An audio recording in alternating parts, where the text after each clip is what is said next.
Morning बच्चों। अब हम आज शुरू करने वाले हैं 2.2। तो चलिए इस वीडियो को शुरू करते हैं 2.2 में। ठीक है, तो देखिए 2.2 है तो इसके पहले हम जान लेते हैं बहुपद। ये बहुपद का मानक समीकरण है ax² bx + c में के शून्यक जो है अल्फा और बीटा है। तो शून्यकों का योगफल अल्फा प्लस बीटा बराबर -b/a। देखिए -b/a जो -b है ये सूत्र का है माइनस, लेकिन जो b है वो x का गुणांक है और जो a है वो x² का गुणांक है, ये इसके गुणांक में है। और शून्यकों का गुणनफल अल्फा इंटू बीटा बराबर c/a। c ये अचर पद हुआ c और x² का गुणांक हुआ a। तो जो c है अचर पद है और a है x² का गुणांक है। तो ये क्वेश्चन और ये क्वेश्चन एक नंबर लायक मोस्ट है क्योंकि ये सूत्र है। ठीक है, तो शून्यकों का योगफल का सूत्र होता है अल्फा प्लस बीटा बराबर -b/a और शून्यकों का गुणनफल का सूत्र होता है अल्फा इंटू बीटा बराबर c/a। तो इस प्रकार हमारा सूत्र खत्म होते हैं। तो यहाँ हमें शून्य ज्ञात करना है और सत्यता की जांच करना है। ये क्वेश्चन 4 नंबर लायक है। तो पहला क्वेश्चन है, पहले का देखते हैं हल क्या है। x² - 2x - 8 इसको बराबर हम 0 के मान लेते हैं। ठीक है, इसका शून्य ज्ञात करना है इसलिए हम इसको 0 के बराबर मान लेते हैं। और फिर यहां से क्या लिखा है, देखिए x² - 2x और -8 बराबर 0। अब पहले क्या करेंगे, आप यहाँ एक मान लेते हैं ना, एक लिखा ना, एक x², तो यानी 1 का और 8 का गुणा करेंगे पहले। तो 8 एकम 8, तो 8 का आप गुणनखंड करिए। तो 8 को आप 2 × 2 × 2 3 बार लिख सकते हैं। ठीक है, इसका लिखने के पीछे उद्देश्य हम बता रहे हैं आपका क्या है। देखिए तो अब यहां से गुणा करने पर हमें 8 है, गुणा करने पर 8 है और यहाँ माइनस लिखा ना, तो माइनस घटाने पर कितना है, 2 आए। हमको इसका गुणनखंड करना पड़ेगा पहले। तो गुणनखंड करने के लिए पहले हम क्या करेंगे, 8 का 1 से गुणा करेंगे। तो 8 का 1 से गुणा करें 8 है, फिर जितना गुणा करने पर आएगा उसका लघुत्तम लेंगे। तो लघुत्तम लेने पर 8 कितना है, 2 × 2 × 2। अब क्या करेंगे जब, ठीक है, अब यहां से क्या करेंगे, इन दोनों को अब ऐसी संख्या ढूंढेंगे कि गुणा करने पर 8 आए और घटाने पर 2 आए। तो देखो सिर्फ कहां से ढूंढना, सिर्फ इन्हीं तीनों से ढूंढना है। तो ठीक है, तो 2 दूनी 4 और 2। अभी देखो 4 का गुणा 2 से करोगे तो 8 आएगा और 4 में 2 को घटा दोगे तो 2 आएगा। तो 4 और 2 संख्या हो गई है। तो यहां से लिखेंगे x² माइनस, अब यहां से देखो 4 - 2, अगर 4 में 2 जाएंगे तो 2 आएगा, 4 में 2 जाएगा तो 2 आएगा और 4 में 2 का गुणा करेंगे 8 आएगा। तो सबसे पहले आपको क्या करना है, इसका और इसका गुणा करना है। तो 8 का गुणा 1 से किए 8 आया, फिर 8 का आपको लघुत्तम लेना है या फिर गुणनखंड करना है। तो 8 का गुणनखंड किए तो 2 × 2 × 2 आया। और फिर हमको इन तीनों में से एक संख्या ऐसी, 2 संख्या ऐसी लेनी है कि गुणा करने पर 8 आए और यह माइनस लिखा ना, तो माइनस करने पर 2 आए, माइनस करने पर 2 आए। तो ठीक है, तो 4 और 2 को लिए तो गुणा कर रहे हैं तो 8 आ रहा है और 4 में 2 को घटा रहे हैं तो 2 आ रहा है। तो यहाँ रख देंगे और कहीं नहीं बदलाव करेंगे, सिर्फ x² माइनस लिखा तो माइनस 4, 2 लिखा ना, तो यहाँ 4 - 2 और x लिखा तो x लिखा रहने देंगे, -8 बराबर 0। और फिर देखिए, फिर यहाँ से x का स्क्वायर लिखा रहने देंगे, -4 गुणा यहाँ से करेंगे तो 4 और x से गुणा हो जाएगा तो x, माइनस और माइनस प्लस, 2 का गुणा x से होगा तो 2x और -8 बराबर 0। ठीक है, अब इन दोनों को और इन दोनों का जोड़ा बनेगा। तो अब इन दोनों से दो, देखिए क्या कॉमन, जैसे x इसमें भी है, x इसमें भी है, तो x एक बाहर रख लिए, x इसमें भी है और x इसमें भी है, इसलिए x एक बाहर रख लिए। तो x का x² से भाग करेंगे तो कितना आएगा, x से x कट जाएगा, सिर्फ एक x बचेगा और ये माइनस लिखा है, x से x काटेंगे तो x से x कट जाएगा, 4 बचेगा तो 4 ये लिखा। ठीक है, और प्लस, अब यहाँ से प्लस लिखा तो प्लस। अब देखिए इन दोनों में क्या कॉमन है, जैसे इसमें 2 है, 2 का भाग इसमें चला जाएगा पूरा पूरा, लेकिन इसमें जाएगा, हाँ इसमें भी चला जाएगा। x इसमें है लेकिन क्या x इसमें है नहीं है ना, इसलिए यहाँ इन दोनों में 2 का भाग जाएगा, इसलिए 2 लिख दिए। x है दोनों में, नहीं है ना x, इसलिए x का भाग नहीं जाएगा। तो 2 का भाग 2 से किए कट गया, 2 का भाग 2x से किए तो 2 से 2 कट गया, x बचा, x लिख दिए। और फिर ये माइनस और 2 का भाग 8 से किए तो 4 बराबर 0। ठीक है, अब देखिए x माइनस चार 2 बार लिखा है, इसीलिए हम x माइनस चार एक बार लिख दिए, और यहाँ कितना बचा x और यहाँ प्लस 2 बराबर 0। तो एक बार x माइनस चार बराबर 0 और एक बार x प्लस 2 बराबर 0, एक बार इसके साथ 0 और एक बार इसके साथ 0, x माइनस चार बराबर 0 और x प्लस 2 बराबर 0। अब यहाँ से देखिए पक्षांतर करेंगे तो यहाँ माइनस का है ना तो उस पार जाएगा तो प्लस में चला जाएगा, और यहाँ प्लस का है ना तो उस पार जाएगा तो माइनस में चला जाएगा। तो ये पहला मूल हुआ और ये दूसरा मूल हुआ। तो इस प्रकार इसके शून्यक दो ज्ञात हो गए। तो इसके जो शून्यक हैं x बराबर 4 और x बराबर -2। अब हम ज्ञात करते हैं सत्यता की जांच करते हैं, सत्यता की जांच। तो अब यहाँ लिखेंगे सत्यता की जांच। तो सत्यता की जांच करने के लिए सबसे पहले क्या करना पड़ेगा, अब याद कीजिए जो अभी हमने सूत्र बताए थे, क्या बताए थे, शून्यकों का योगफल। ठीक है, शून्यकों का योगफल, शून्यकों का योगफल का सूत्र कितना होता है, -b/a। शून्यकों का योगफल बराबर -b/a, ये सूत्र होता है। और या फिर अगर हिंदी से ना लिखना हो तो डायरेक्ट लिख सकते हैं अल्फा प्लस बीटा बराबर -b/a। आपने ये पढ़ा है ना। और एक होता है अल्फा इंटू बीटा बराबर c/a, ये होते हैं दो। तो देखिए अल्फा का मान कितना है यहाँ 4, तो अल्फा का मान यहाँ 4 और प्लस बीटा का मान -2, यहाँ से हुआ -2 और बराबर यहाँ से a का मान कितना है, यहाँ a का मान देखिए यहाँ कितना, a का मान 1 है। a जो होता है x स्क्वायर का गुणांक होता है, तो x स्क्वायर का गुणांक कितना 1 है, तो यहाँ हो गया 1। और b का मान कितना है, b का मान यहाँ -2 है, b का मान यहाँ से -2 है कि नहीं है, ये देखिए x का गुणांक होता है तो यहाँ -2 है, तो ये -2। ठीक है, -2 ये वाला, लेकिन -1 यहाँ भी है ना, तो ये माइनस, तो ये डबल माइनस हो गया। ठीक है, अब यहाँ से देखिए अल्फा का मान यहाँ कितना है, अल्फा का मान यहाँ 4 है, तो यहाँ 4 रख दें, गुणे इंटू मतलब होता है गुणे, बीटा का मान यहाँ कितना -2, तो यहाँ से -2 रख दें, बराबर c का मान क्या होता है, जो c होता है वो अचर पद होता है। तो अचर पद यहाँ कितना है, अचर पद की अगर देखें तो -8 है, तो यहाँ हो जाएगा -8। और जो a का मान यहाँ हमने कितना निकाला था 1, तो यहाँ हो जाएगा 1। तो अब देखो इन दोनों का हल किए तो कितना है, 4 में से 2 गए 2, माइनस माइनस प्लस यानी कि 2, ये शून्यकों का योगफल यानी बराबर हो गया। और इन दोनों का गुणा किए तो 4 दूनी 8 और 8 एकम 8, ये भी बराबर हो गया। तो इस प्रकार हमारा सत्यता की जांच होता है, यानी कि ये जो दो मूल है ये सही है, और यहाँ अल्फा प्लस बीटा इन दोनों को जोड़ने पर और इनका जो मूल होता है इन दोनों करने पर दोनों सेम आए हैं, इसलिए ये हमारा सवाल कंप्लीट होता है। तो हम उम्मीद करते हैं कि आपको ये सवाल समझ में आ रहा होगा। अगर समझ में नहीं आया हो तो कमेंट बॉक्स में हमें बताइएगा, हम दोबारा आपको समझाएंगे, समझाने का प्रयास करेंगे। तो अब क्वेश्चन नंबर दूसरा की अगर हम बात करें तो देखिए क्वेश्चन नंबर दूसरे में इसका भी हमको गुणनखंड करना है। सबसे पहले क्या करना है, इसका गुणनखंड करना है। तो सबसे पहले हम क्या करते हैं, ये वाला और ये जो ये लिखा रहता है ना 4, इसके गुणांक में जो x² हो या s² हो या y² हो, जो जिसके गुणांक में ये संख्या लिखी रहेगी उसका यहाँ गुणा करते हैं। तो 4 एकम 4 है। तो सबसे पहले आपका स्टेप 1 है, ठीक है। स्टेप दूसरा आप क्या करेंगे, 4 जो है इसका गुणनखंड करेंगे। तो 4 को आप 2 गुणे 2 लिख सकते हैं, ठीक। स्टेप 3 करेंगे आप, क्या स्टेप 3 करेंगे कि एक ऐसी संख्या, 2 ऐसी संख्या ढूंढेंगे जिसका गुणा करने पर 4 आए और जोड़ने पर 4 आए, गुणा करने पर 4 आए और जोड़ने पर 4 आए। तो देखो अगर 2 का गुणा 2 से करेंगे तो 4 आता है और 2 को 2 से जोड़ेंगे तो 4 आता है। अब ये कहेंगे कि हमने पहले वाले में तो घटाया था, घटाने पर संख्या निकाली थी और इसमें हम जोड़ने पर संख्या निकाल रहे हैं। तो देखिए हम अपने से नहीं कह रहे हैं, हम इसके हिसाब से कह रहे हैं। देखिए उस पहले क्वेश्चन में यहाँ माइनस था, इसलिए हम घटाने पर बोल रहे थे कि गुणा करने पर 8 है और घटाने पर 2 है। लेकिन दूसरे क्वेश्चन में यहाँ प्लस है, इसलिए हम ये कहेंगे कि गुणा करने पर 4 आए और जोड़ने पर 4 आए। यहाँ इसके हिसाब से चलना पड़ता है। अगर यहाँ प्लस रहता है तो जोड़ने पर आए, अगर यहाँ माइनस रहता है तो घटाने पर आए। तो यानी हम ऐसी संख्या ढूंढ लिए, 2 का गुणा 2 से करेंगे तो 4 आएगा और 2 में 2 जोड़ेंगे तो 4 आएगा, ठीक है। ये हमारे 4 स्टेप हो गए।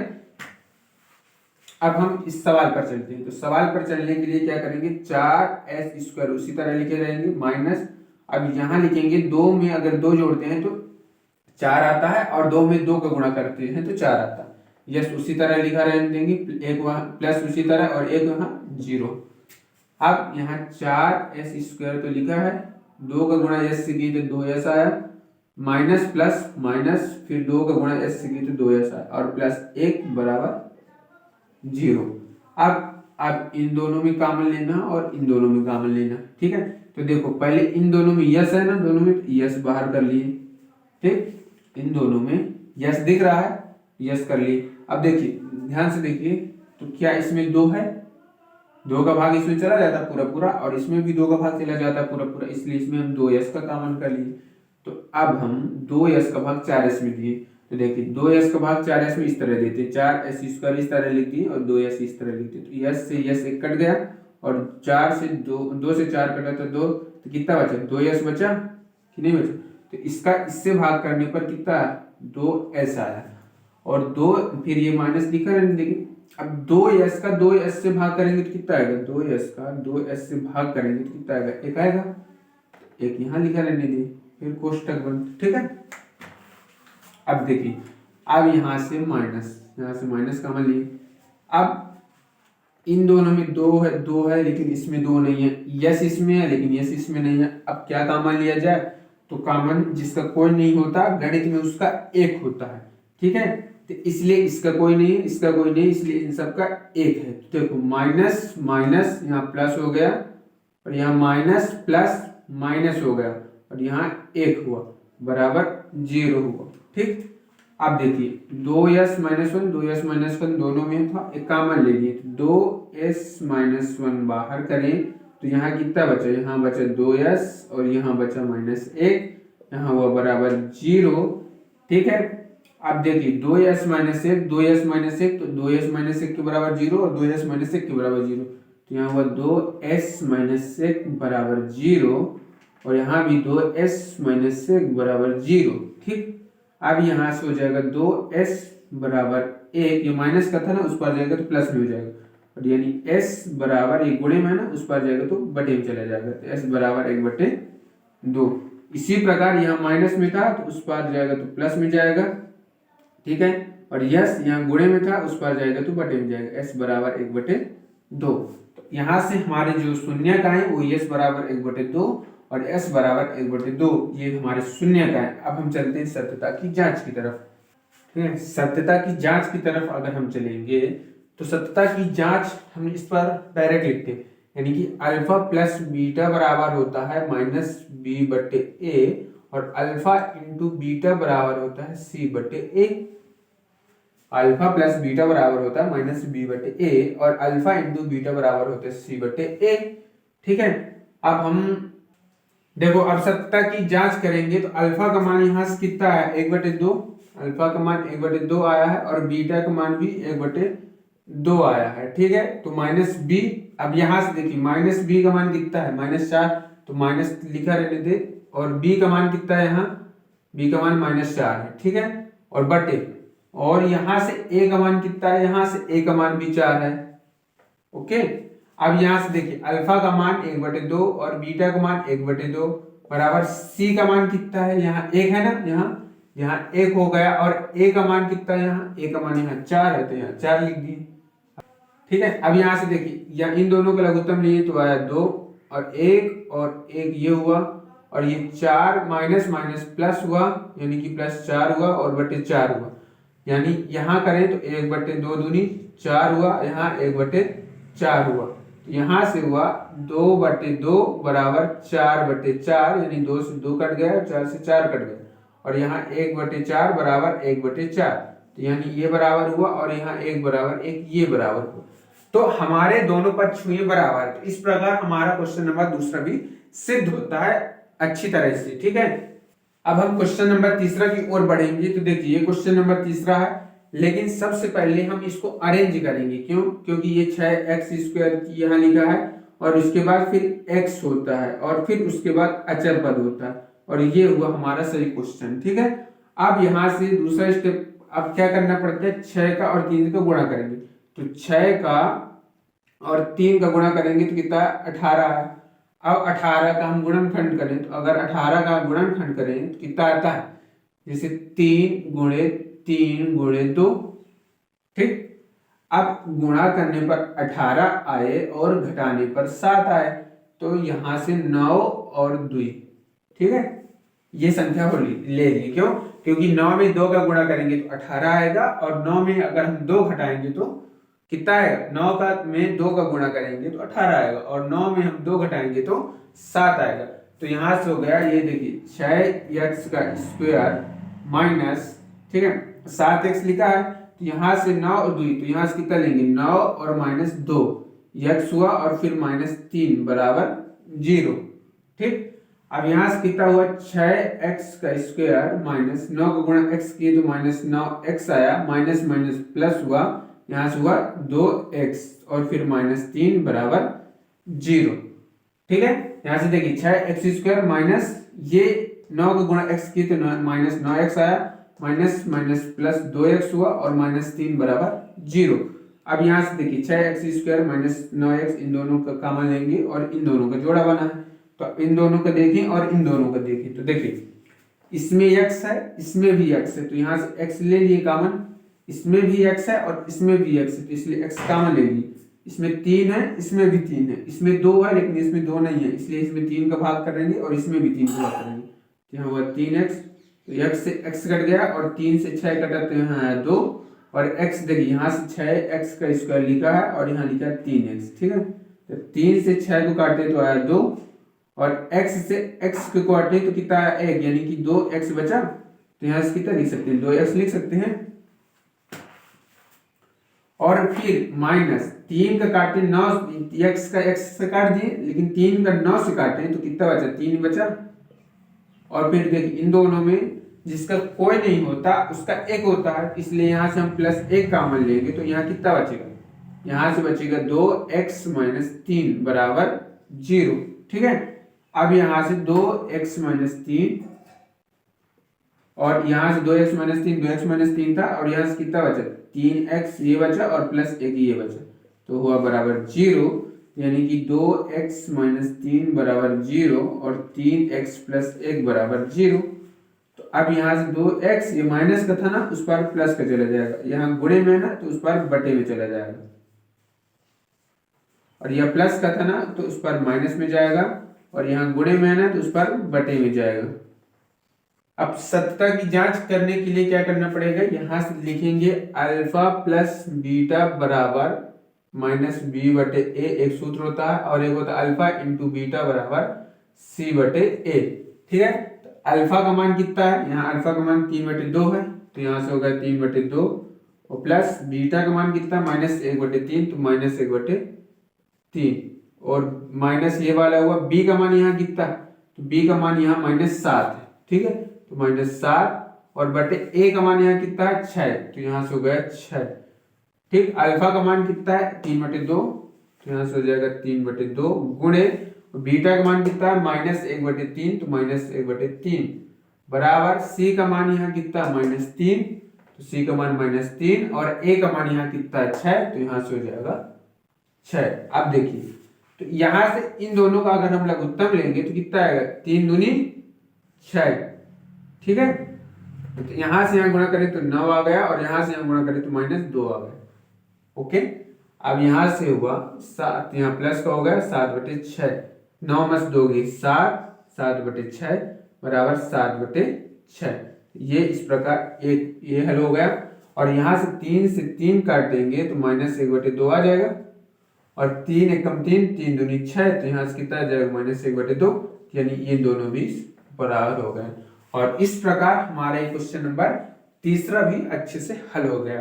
तो चलिए अब हम मिलेंगे कल अगले वीडियो में। जो क्वेश्चन हमारे जो 3 क्वेश्चन बच गए हैं उनको आप होमवर्क के तौर पर करिएगा, अगर नहीं बनते हैं तो कल हम के वीडियो में आपको ये डिस्कस करके बता देंगे। तब तक के लिए जय हिंद, जय भारत।